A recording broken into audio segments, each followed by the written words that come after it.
professionals, you will all know that improvements in health contribute not only to individual well-being but to economic growth.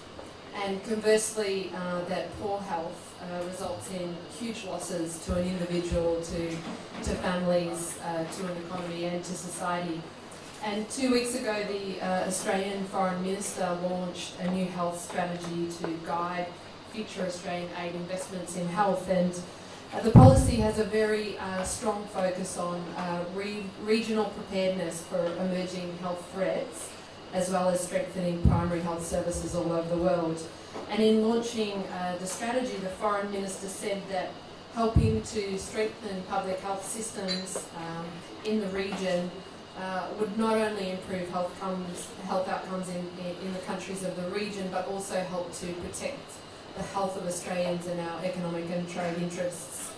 And she also said that our region is particularly vulnerable to disease outbreaks that can spread across our borders with significant human and economic costs, and that this also made regional collaboration vital. And as the head of Aid for the Australian High Commission, I'm just so pleased to be associated with this event.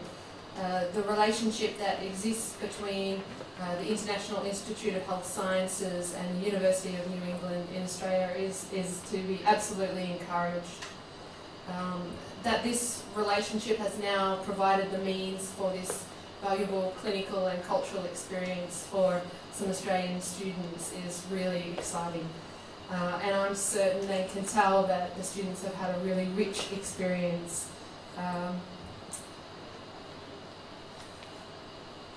As some of you will know, in part this project is facilitated by what Australian Foreign Affairs refers to as the New Colombo Plan.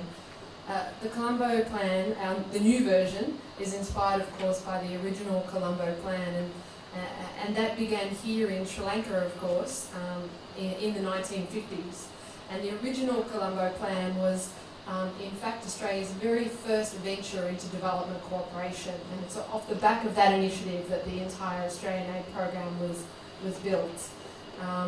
And that initiative saw tens of thousands of students from across Asia, including Sri Lanka, study at Australian universities. And that tradition continues. I must assure the Deputy Chairman, on Monday we start a week of interviewing Sri Lankan scholars who will be given the opportunity in January to study as at Australian universities on Australian aid-funded scholarships, and we have been doing this every year since the Colombo Plan. So as a result now of those kinds of public investments, but of also major private investments, there is today about 5,500 Sri Lankans studying in Australia at our universities, which is just wonderful.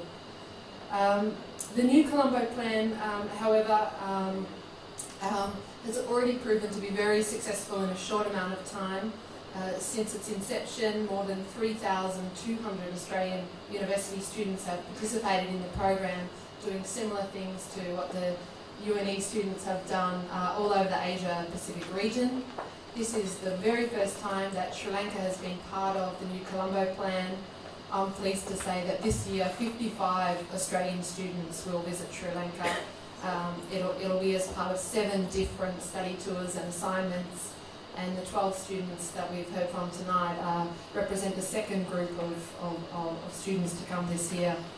And I hope that for all involved, but particularly the students here tonight, their peers and the people that have hosted them with such generosity, that the experience has been transformational, and that it will, and I echo the Director's sentiments, that it will deepen relationships and reinforce the increasingly strong public and private links that exist between our universities, our healthcare institutions, and in our personal lives.